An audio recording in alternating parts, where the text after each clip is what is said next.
The more equity you bring into a deal, the safer the deal is. Hey, Kevin A. Malsh, Pine Financial Group, where we work together so you succeed. If you haven't subscribed to this channel yet, why not? Hit subscribe. Today I want to talk to you about the difference between equity and debt when you're financing your real estate transactions. We had a client, in fact, I think it was Justin's client in my office, came to us and said, I really want to finance this deal. And this was a good deal, you guys. You could probably make $70,000 on this one. But this particular client didn't have enough reserves to meet Pine Financial's requirements to get the deal done. So he decided to go ahead and shop around and try to find someone else to finance it. The problem was he couldn't get the financing done and he lost the $70,000. The problem here is he wasn't open to listening to different strategies and different ways to finance it, which would include an equity piece.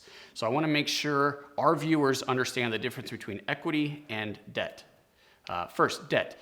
Debt is going to be the most simple way to finance a property. It's really simple. It's just a loan that goes against the property. There's a note and a deed of trust or a mortgage. It can get somewhat creative when you start talking about subject tos and lease options and owner carry financing.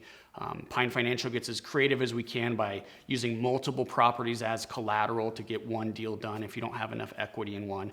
So there's some creativity there, but it's also somewhat limited. Debt is going to be your cheapest way to go in most cases, and it's going to be it's going to be a little bit more risky. See, with debt, whoever has the loan on the property is going to get paid first. So if there's any kind of loss, you're going to take the brunt or all of that loss. So equity, some advantages to that is it's super flexible and it's easy to qualify because you're not producing financials, credit reports, none of that. Equity is when you're going to bring in somebody to take a piece of the deal. They're taking some ownership in the deal. It's also very safe. In fact, the more equity you bring into a deal, the safer the deal is. You're not going to have mortgage payments on it. There's no pressure there. The less debt equals lower return, but more safety. Some of the equity positions that we see would be like a 50-50 partnership, for example. I think that's a little aggressive. You could do 30-70, 60-40. Or you can get real creative and say, hey, I'll give you a return of, say, 7-8% plus a piece of the deal. So you can see that you can really massage this any way you want, get a real creative deal, a tad more on the expensive side generally, assuming you're doing quality deals.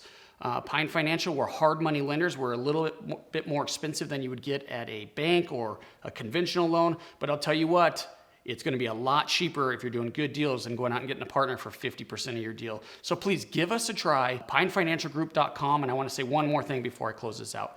If you are interested in a passive return and you're considering private money lending, I would highly encourage you to stay on the debt side of this because it is more consistent and it's a lot safer. If you want any information on becoming a private money lender, a more passive approach to real estate investing, check us out at pineinvestments.com. Again, that's pineinvestments.com. Otherwise, if you're looking to borrow some money, we'd love to lend it to you at pinefinancialgroup.com.